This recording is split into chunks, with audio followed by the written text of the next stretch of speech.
त्याच्यानंतर नाना पटोले, त्याच्यानंतर देवेंद्र फडणवीस, एकनाथ शिंदे, अजितदादा या सगळ्यांच्या घरासमोर मराठा क्रांती ठोक मोर्चाचं आंदोलन हे सुरू राहणार आहे।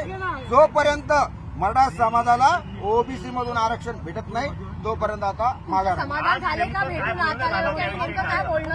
या ठिकाणी उद्धव साहेबांसंग आम्ही सविस्तर चर्चा करत असताना त्यांना आम्ही आमची मागणी सांगितली की मराठा समाजाला ओबीसी मधून आरक्षण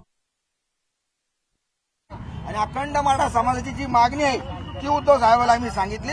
त्यांनी आम्हाला या ठिकाणी सांगितलं की मराठा आरक्षणाला माझा या ठिकाणी पाठिंबा आहे, पण आता तो नियम ओबीसी मधून मराठा समाजाला आरक्षण भेटावं यासाठी पाठिंबा आहे का नाही त्यांनी मला सांगितलं। माझी भूमिका मी या ठिकाणी पत्रकार परिषद घेऊन या ठिकाणी जाहीर करणार आहे। तुम्ही समाधानी आहात का? हे बघा, प्रत्येक गोष्टीचं समाधानी आहेत का? आता जवळपास अर्धा तास चर्चा झाल्यानंतर आता उद्धव ठाकरे साहेब सांगतील ना तुम्हाला मीडियाला काय करे। आमची जी भूमिका होती मराठा क्रांती ठोक मोर्चाची का उद्धव साहेबांना आम्हाला या ठिकाणी निवेदन द्यायचं मराठा समाजाला ओबीसीतून आरक्षण भेटावं म्हणून उद्धव साहेबांनी ते आमचं निवेदन या ठिकाणी स्वीकारलेलं आहे। आता ते त्यांची भूमिका तुमच्या समोर स्पष्ट करतील, पण मराठा क्रांती ठोक मोर्चाचं आंदोलन हे जोपर्यंत मराठा समाजाला आरक्षण भेटत नाही तोपर्यंत सुरू राहणार। आमच्या 350 बांधवांचं बलिदान या ठिकाणी आम्ही व्यर्थ जाऊ देणार नाही।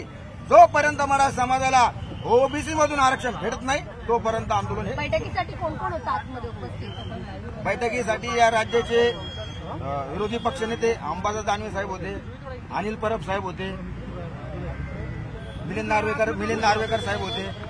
हे 4-5 नेते त्यांच्या या ठिकाणी बैठकीला हजर होते। उद्धव साहेबांनी आम्हाला या ठिकाणी सांगितलं माझी जी पक्षाची जी काही भूमिका आहे ही अखंड महाराष्ट्राला थोड्याच वेळात आपल्या सगळ्यांच्या पत्रकार परिषदेच्या माध्यमातून कळल, जेणेकरून मराठा समाजाला पण ते कळन का उद्धव साहेबांची मागणी काय आहे। ते आमची मागणी एकच आहे, मराठा समाजाला। तुमच्या आंदोलनाचं बीजेपीचं आंदोलन आहे असं देखील आता काय टीका होऊ लागले? अहो, आता मी थोड्या वेळ पहिले सांगितलं तुम्हाला, या राज्याचे मुख्यमंत्री भाजपचे देवेंद्र फडणवीस, अजितदादा यांच्या सगळ्यांच्या घरासमोर आमचं आंदोलन होणार आहे। आणि माझ्यावर आरोप कोण करतंय हे भाजपचं आंदोलन म्हणून हे राज्य करते। अरे या ठिकाणी माझ्या 350 बांधवांनी जे बलिदान दिलंय त्यांच्या न्याय हक्कासाठी आलोय, मराठा समाजाला आरक्षण भेटा म्हणून या ठिकाणी आलेलो आहे। तर मला आमदारकी खासदारकी पाहिजे म्हणून या ठिकाणी आलेलो मी।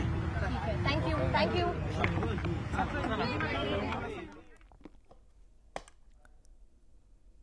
तर उद्धव ठाकरेंसोबत अर्धा तास चर्चा झाल्याचं मत जे आहे ते मराठा कार्यकर्त्यांनी व्यक्त